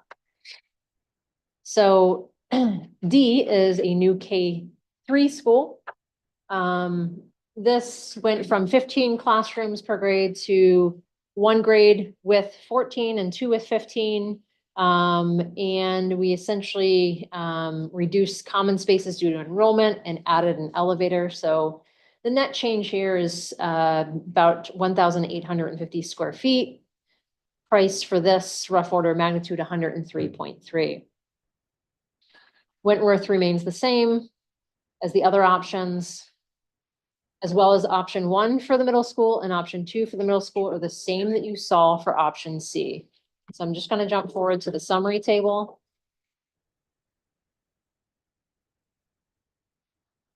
So looking at this, the new K3 school, 103.3, you have your assumed site costs using a 20-acre site at 300,000 per acre as a placeholder. So that's 6 million. Wentworth at 9.5. Scarborough middle school option 1, 23.9. So the total subtotal here is 142.7. And then the similar items for consideration of removing the middle school scope, or you could say deferring the middle school scope, but definitely removing the portables, 122.2, or deferring the addition to Wentworth would bring it down to 112.7. And then you can see in the bottom table where we take into consideration if you were to do option 2 for the middle school. Last but not least, option G. Option G, this is where we are not adding on to the primary schools, but we are doing renovations to make this a K-only school. This same number of 8 classrooms per grade with a 5%, and then 8 classrooms per grade plus 1 flex classroom, the size adjusted for undersized K rooms of 15 to 16. So in talking with Diane, there was some classrooms that had less students in the classroom. We have upped some of those students in some of the classrooms. It works out differently in the different plans. So you'll see some of these ebb and flow on some of these, but we added the missing special education spaces. It was OT, PT, and 4 offices in this one, and we added space for mechanical upgrades. And we say added, we reconfigured the interior, so it's really major and minor renovation that is adjusting. This is about 7 million for this. 8 Corners, same idea. We're renovating this to become a K school. And very similar to the things that we did in Pleasant Hill. Again, movement from minor to major renovation, and some of this comes out at 7.6. Pleasant Hill, same thing, renovations to become an all-K school. Very similar things to what we did on the others as well. This becomes 8.4 based on the renovations. The new 1-3 school that would be associated with this option, about 125,000 square feet. This was 15 classrooms per grade. It's now 14 classrooms for one of the grades, and 14 classrooms for most of the grades, except one grade would have 15. So we removed 3 classrooms and reduced common spaces for the updated enrollment. We added elevators and toilets. So it was actually a net decrease in the addition square footage of just over 2,000 square feet. So this comes out to 81.6 million. Wentworth remains the same in this option, as do the middle school option. So let me just get to the table. And you can see that option G, table set up the same way. The net total, or the total subtotal for middle school option 1 is, and all the other scope is 144 million. And then we show the similar reductions of bringing it to 123 or 114 million. And then in the table at the bottom, you see the Scarborough Middle School option 2 in there, and that subtotal would be at 136.6. And then we provide just a comparison. It's sometimes nice to have one table that you can see the cost of each of these with the different middle school options next to the others, as well as the different things that were put out there for consideration for reductions. And then the bullets at the bottom describe the differences between the middle school options. So that's the update for this time around. You have all the information for all the options, updated plans, updated costs, square footage, all in one slide deck, so that people can continue to digest the information and be able to come back with more discussion at our next meeting. And our next steps are that we get the survey, or the survey remains live through March 3rd. And then our next meeting is March 3rd. We'll continue to look at the options, see if there's any other considerations. And then we have our actions to reach out to Elaine Clark, as well as ask the survey company for any new ideas that have come forward, so we can start organizing and vetting those. That's our update. Thank you. Yeah. Because we have time, I think we can open it up if there's questions on anything we just seen. Obviously, there's a lot to digest there. But any initial comments or questions? I just have a quick question. How many classrooms are in the original middle school building? Regular classrooms and special ed? It's a good question. I need to go back and look, Sue. I'll go back and look and see what they were originally intended as classrooms, because it's morphed over time. But I'll go back, I can look into that for you.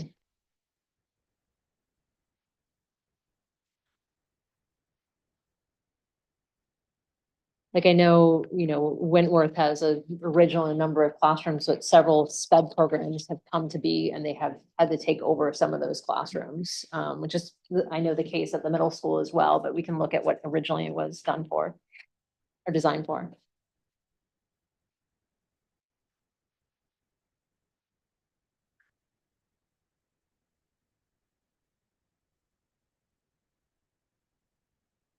We will come back at the next meeting. We'll outline the AC cost as well as hopefully we'll have that insulation cost then too. So you have that. All these costs that you've come up with for the schools, is Mhm. that basically the building, or does that include site work? Include site work. Includes. Yep. site work. Yeah, we had our estimator look at those, the site plans that were associated with each of those as well.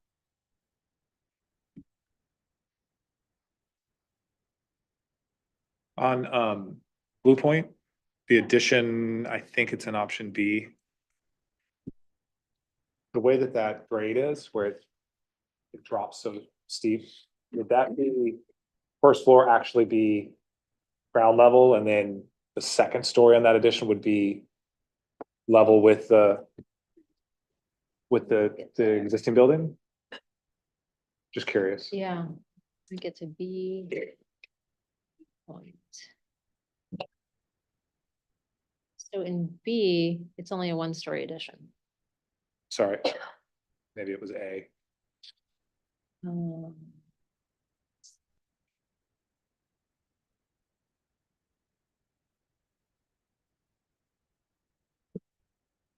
At Blue Point, have you looked at putting the addition on the end where? Ground level. Assumed at this point. Sorry, go ahead. Have you looked at putting the addition on the end where the portables are now? And make them where the proposed addition is now playground? The reason, we had looked at that, the reason we went this way is because it makes it easier with maintaining the kids in the school. Because we can use those portables during construction and we can keep most of the school separate from that addition. Instead of taking part of the school away to replace it, because then where would we put those kids? I'm really concerned about putting the addition in that area where there's stumps, whatever. I see an additional cost to excavate that area. Or dry piling to hold it. And that's gonna put an extra cost to everything.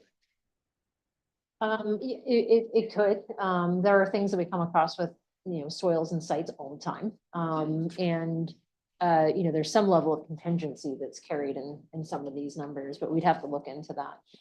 We'd have to do soil, geotech investigation before we said, okay, that's the exact location. But we approached it from a sort of ease of constructability and keeping the construction separate from the students and then not having to incur cost for bringing in portables and everything else and that, because you have to put then the portables out there, which actually need foundations.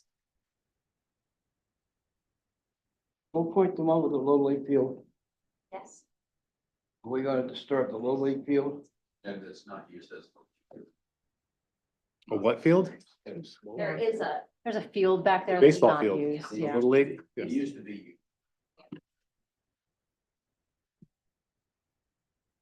But almost all of these, right, with the additions, and I think you touched on it, right? There's Compromises. just, yeah, you just eat up play space. So that's- My question was on options A and B, were there any thoughts to making that a second story addition on Pleasant Hill?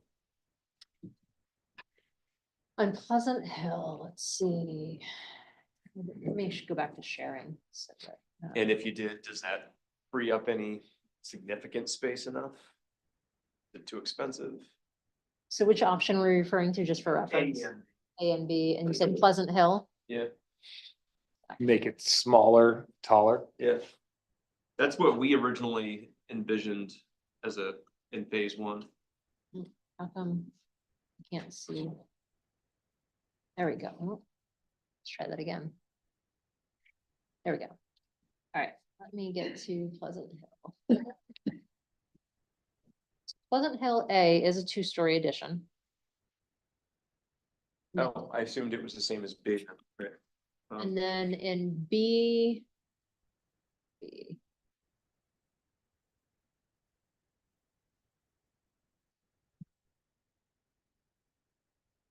That is currently a one-story addition. We can't put well, there's not much to stack there. Because pretty much what's back there is your cafeteria and your kindergarten, your support spaces. We can look at it. I think we might find that you're not really gonna see as much savings, because now we're adding 2 more stairs. An elevator. And an elevator, yep, good point. But we can look at it. Compared to option A, now that I go back and look at it, it doesn't look like it would change too much, but.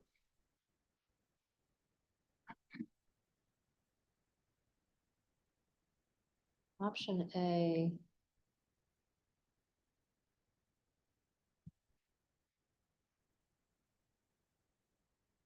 Site plan is usually the most helpful, yeah. I mean, all of them adding back there, yeah, pretty much. I mean, that's kind of where we can connect and build onto that. So it's a tight site. And that access road is gonna need to be modified a little bit more to get around that building. But you would pretty much have to clear cut that site to make all that play area back there. And that's why I came up with the idea, of perhaps getting rid of Pleasantville School. So Building a new one. my question sort of is related to that. It looks like Blue Point might be the only existing school that could accommodate potentially an even larger addition. Blue that Point, correct? 8 corners. As, let's see, Blue Point is pretty long and narrow. It's like next to it that Let me might be go up. possible. Sorry, I don't mean to make people. Thinking sick. about same way of eliminating one of the existing primary schools and actually not putting all of the new enrollment in a new one, but potentially part of it in one of the existing ones, a larger addition. So this, I mean, you're pretty much going off in that direction, and we're starting to get to wetlands Okay. once we get back there. So we don't want to go much further, page north. We might be able to like take the hallway out and rotate it and make it a little bit bigger. But I think to your point, 8 corners has probably the most area to be able to look at additions. So this one has a 1-story addition already near the cafeteria, a 2-story addition off the side. We had shown, we're showing potential addition off to the left. You have more flexibility here. Your playground's already up that knoll in the back. We just need to really improve the parking and drives and everything like we're showing here. And obviously there's some modifications that will need to happen based on these additions. And in this one, so the kids would go across that connecting road Well, to get to the yeah, playgrounds? typically what we'll do is we'll put a gate at that road. It's only for emergencies. Yeah. It's for your fire department and emergency personnel. So it's not like cars are going.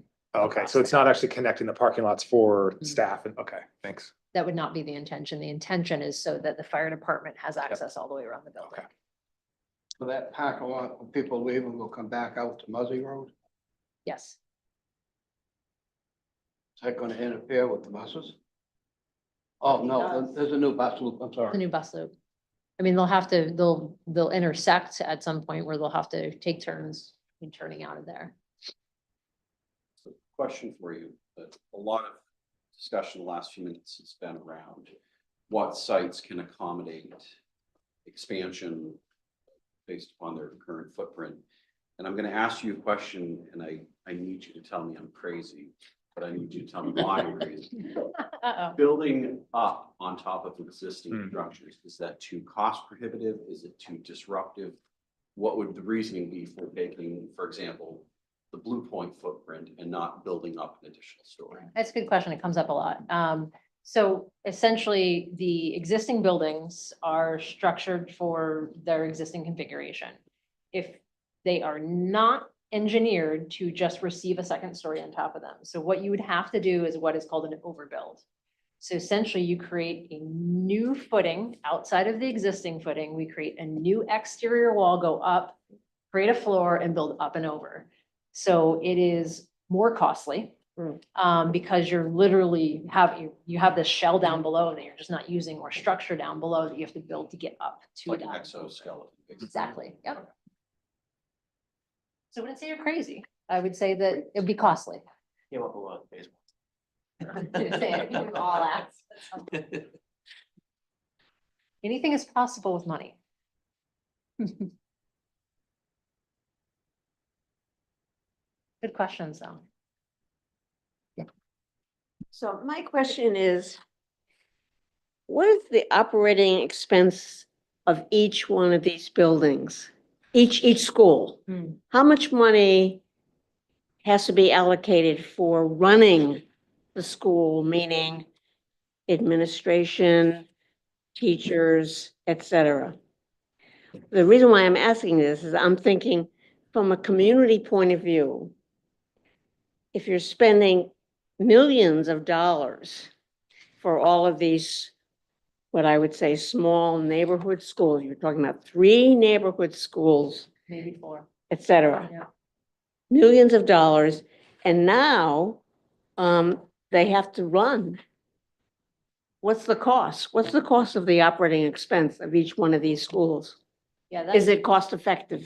I'll try to simply answer that. So we can't answer that because we don't do the, allotment of staff and things like that is how you run it. Right, But we have seen that the more schools you have, the more staff you need to run it. Because if you think about number of leadership in a school, you think about number of cafeteria staff, all those different things that are now multiplied across 4. right. You can see a savings when you reduce the number and bring them together.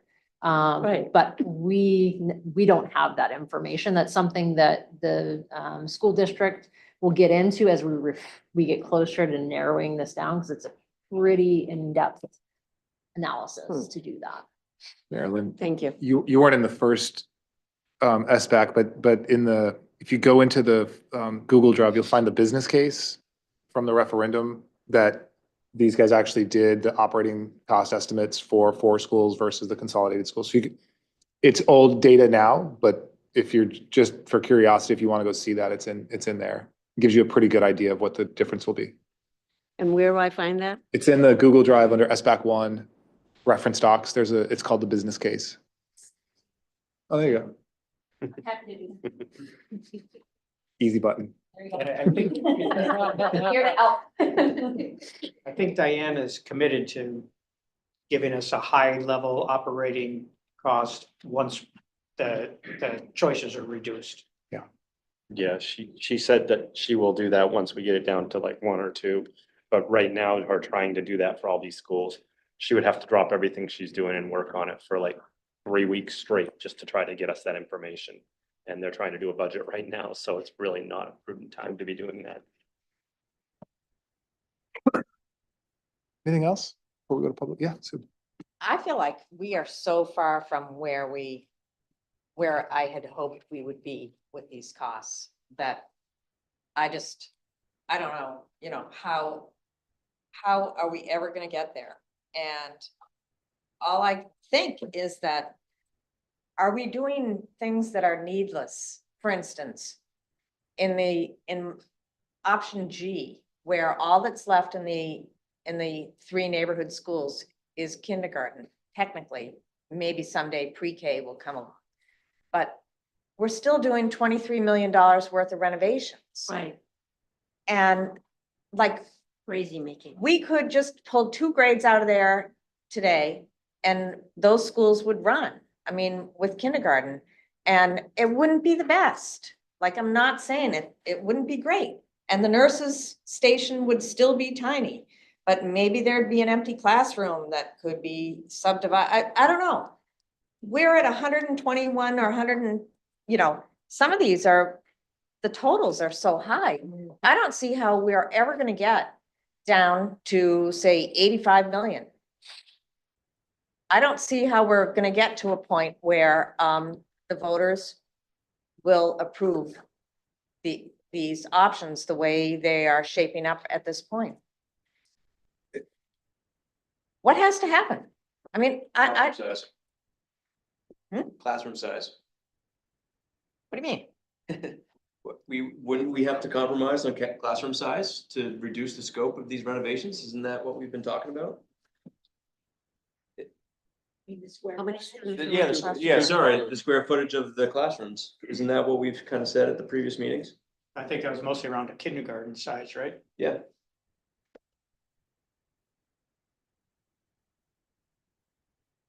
How many students are normally in a class?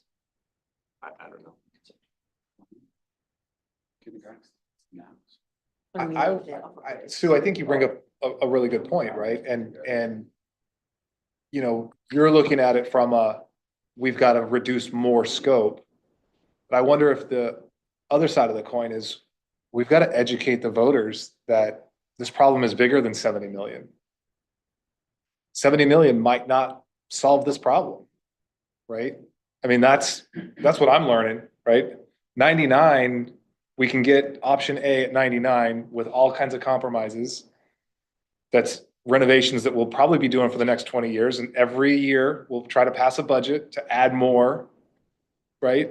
That's the reality of where we're at. And so those are the discussions we need to start having, right? Is at what point are we compromising the projects to reach a budgetary number that frankly, I think there's a big constituency in the community that wouldn't vote for a $70 million project that doesn't actually solve it. Why would we spend money on a project that doesn't solve the problem? So those are the things we've got to figure out, right? You bring up a really good point, and it's just the reality of the cost of construction and renovations today, and the scope of the problem we're trying to solve. So I don't have the answer. I wish I did, but. Well, Charlie, I see it that simply as well. That when I think about what we're gonna bring to the voters when we trim this down to two options in spring, is on the one hand, the option that we know is the most efficient, that we know is the most cost effective in the long run, and that's the consolidated option. We all know that. Versus what we seem to think the community, a sizable portion of the community wants, which is neighborhood schools. And we put forth to them these two different options. And we survey that. And we find out what is it they want.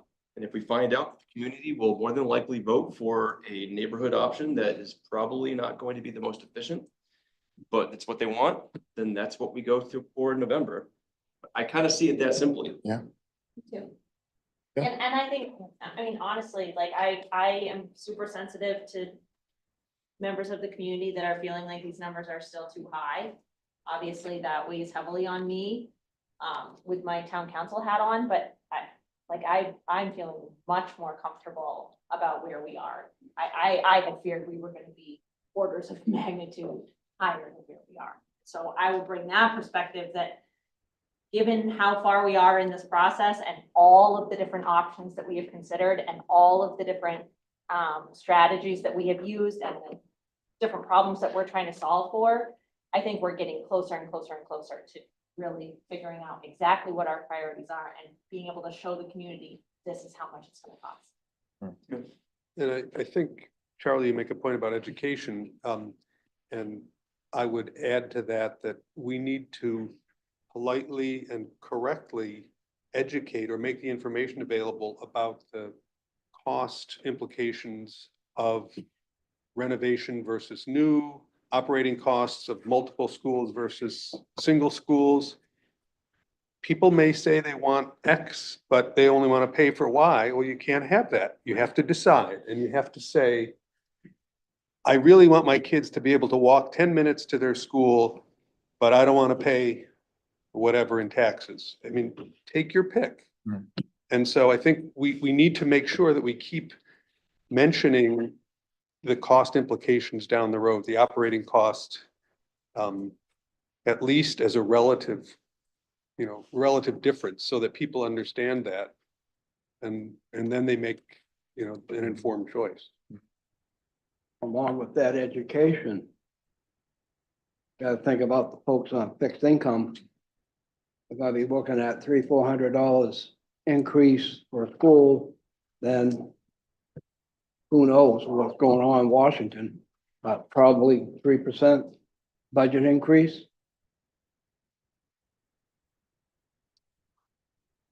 The talk out of Washington, be lucky if anything passes. It's all real. We're all struggling with it here. Yeah. And we've been at it for months. So, however, we're gonna communicate to the town is, there's no way we can give them the context that we all have. Right. So, but does it make sense to go earlier with some illustrating the challenges? Rather than just kind of waiting till we get down to two? Is there an interim where we say, these are the 5 options, and a little bit, some version of that last slide that Lisa had that just had the 5 options? Because one of the complaints with the survey was they didn't have money attached to any of them. And so somehow I feel like if we were more transparent, not that we're hiding it, but that we are communicating it more earlier, would show the process of how we land on the 2 that we end up with. Theory is really good, but people don't pay attention. It's unfortunate, but they just don't. Till they're faced with a vote and they've, you know. Yeah, I agree with you. I'll throw something out there, because you're not the only community that wrestles with this. The need is always greater than the budget. What we have seen in other communities is similar to what you're talking about. You need to prioritize the priorities and then put together a master plan. If you don't think you can get everything within the dollar amount that you think will be passed, well, what are the highest priorities that will fit in that? And then what is the master plan to address the other needs over time? That's how we've seen other communities address this, or they increase the budget. And those are really the 2 relief valves you have. Either decrease the scope and come up with a master plan, or increase the expected cost to address more. We'll continue to look at all the options we've heard here tonight and continue to look for different efficiencies and maybe even, combinations that were recommended. But I think you're all right. You're seeing that the need outweighs. So prioritizing the priorities, and a master plan, or increasing the expectations on budget to fit more with the project. Okay. I'll close out the discussion. Thank you, Lisa, for that. And we will shift over to public comment. There is any today? You have some online. Debbie Gates online. Go ahead. Thanks. Debbie Gates, 423 Black Point Road. My question goes back to the very beginning of the meeting when you all were discussing going to the state and asking them about the general contractor, or the other way, I can't remember what that's called. And I heard Tom say specifically, we don't really know if getting a general contractor would make it cheaper or not, but it would sort of be nice to have the option. And maybe my question is really for Tom. I don't understand the logic of Harriman being the one picking up the phone and calling the person at the state that answers this question. I understand they've done it before. I understand, they've been told no twice. In my opinion, the real motivation, the people who have the real motivation to be given that choice of how to approach it is the taxpayer. Because in Scarborough, the case is we're paying for all this and the state is not helping. So it feels not right that the state gets to hogtie us with their one way of doing it. I'm not clear why they have a one way of doing it. Of course, my suspect is it's politically driven, that it has to do with protecting their lobbyists. I don't know what Harriman's motivation is or not, their bottom line for having a general contractor versus the other, because I don't know. But would it not be more effective if Tom, with the school board represented as well, if the town has any influence, any to challenge the status quo of the state? I just don't understand picking up the phone and sort of going into it saying, oh, I know we're going to get a no. because times are certainly changing. What I read about Maine's, how their rankings are doing in education nationally, they aren't exactly stellar.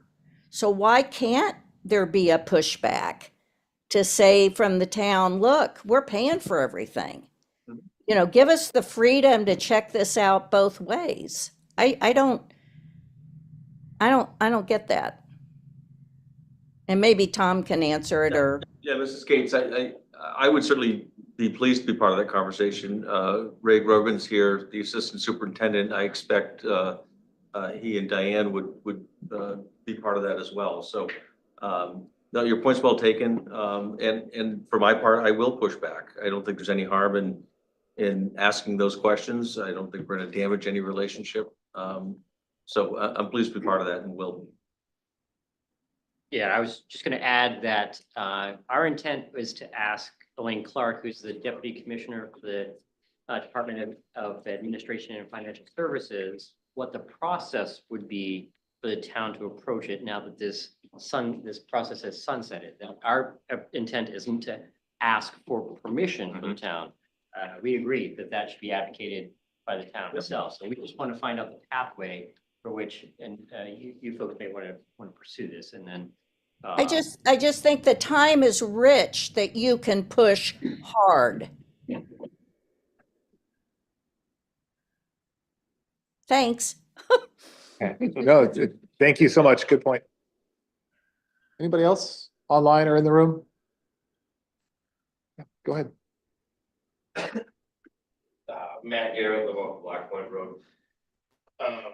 One thing that Lisa mentioned. Can you come up? So the to mic? mics get you up. When that, Mic is there, Matt. oh. We want But them I to hear can't you. hear you from across. I see how it is. Next time. I like it in the back.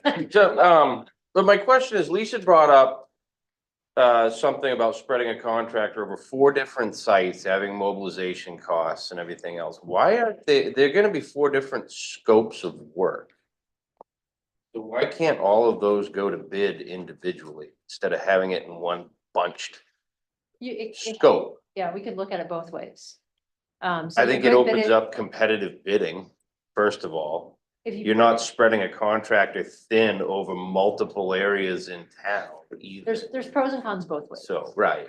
It would open it up to potentially more. It would make the coordination on the school department side very challenging, because now they have 4 contracts that they're managing with 4 different contractors or more.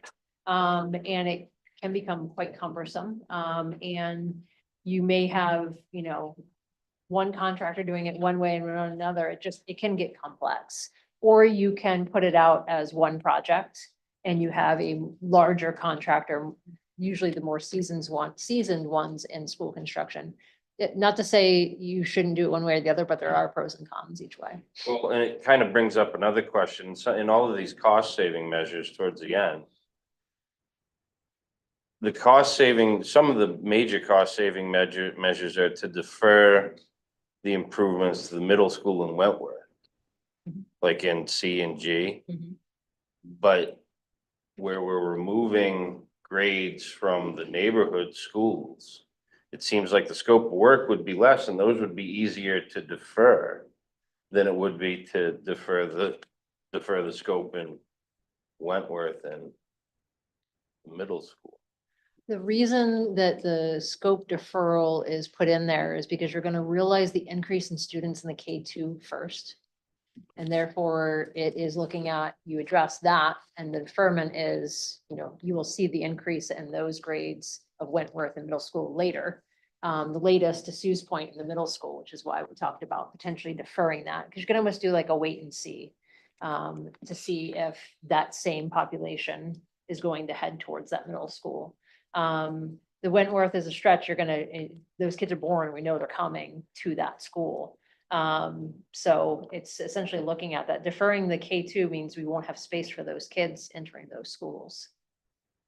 Okay. At the earliest years they'd be entering. And I mean, a couple other things like, well, Charlie kind of touched on it, is the addition at Blue Point at field level or ground level with the rest of the school? Because it drops right off back there to China. We'd have to do some site work to Right. bring that up. Well, and it's sort one of the issues that comes up is, does that have a full basement in it or not? Or all of these additions on a slab, Majority of schools cross on wall and slab. slab? Yeah. Because it seems like space, storage space is a big concern in some of these designs. Like they were saying at Wentworth, they had 2 extra classrooms already full for storage, right? Or Not something along those, No. not storage? The storage is an issue, but Right, the additional classrooms are not being filled by storage, they're being by increasing needs of our students. right. Okay, Different programs. Right. You could do a full basement, it's just gonna add more cost to the option. okay. That's, I was just curious, because it Yep. might solve another problem, because you could use some of these storage spaces as classroom spaces, shrink the footprint and use that as your storage area, mechanical area. It was just a thought. Yeah. So. but I think that was it. What was the original SBAC cost? Was 160 million? Was that the, The referendum, the original referendum? 165, right? Yeah, Yeah, 165. 165. So, I mean, to Sue's point, I think you've already shaved a lot of money off of that. It being somewhere between 100 and 120 or 130 million. And I think that should be a pretty important talking point for the communications committee, where everybody is concerned about cost. You know, how do you get it to 75 million? Well, that's 45% of what we came up with last year, where, you know, maybe at 120 or 115 million, you might have a pretty good selling point at that point. To say we've already reduced cost by 30%, and we haven't even gotten into operating costs or anything else yet. So. Yeah. That is all. Thanks, Matt. Thank you. Thank you. Appreciate it. Thanks for attending. Thanks for moving public comment to the end. That was it. That was just unique because we had to go to executive session. That's the only reason I did it last time. But I appreciate your feedback. All right, any other public comment? We got another hand. Matthew Stuckey, thank you. Matthew Stuckey. Thank you, Matthew. Sorry. No, you're good. No worries. It's a hard name. And actually, the minor aside, that I officially changed my last name to Keith last week, but to be continued on that. Okay. Yeah, that's good for all of us now. But yeah, I just wanted to chime in. I almost wasn't going to say anything. But I just wanted to thank you all for your hard work. I've been following along, and there's so much that goes into this, and just wanted to encourage you all to try to stay positive and upbeat as much as possible, and try to stay together with all the varying viewpoints that we're stronger together, pushing for this together, no matter what options we go with. So thank you all for your hard work. Thank you so much. All right, that's a great comment to close on. We're using that communication piece. We're stronger together. There you go. Putting that out Yeah, there. I like it. Do a hand holding thing. If there's no objections, motion to adjourn. All in favor? We're adjourned. Thank you. Before you leave,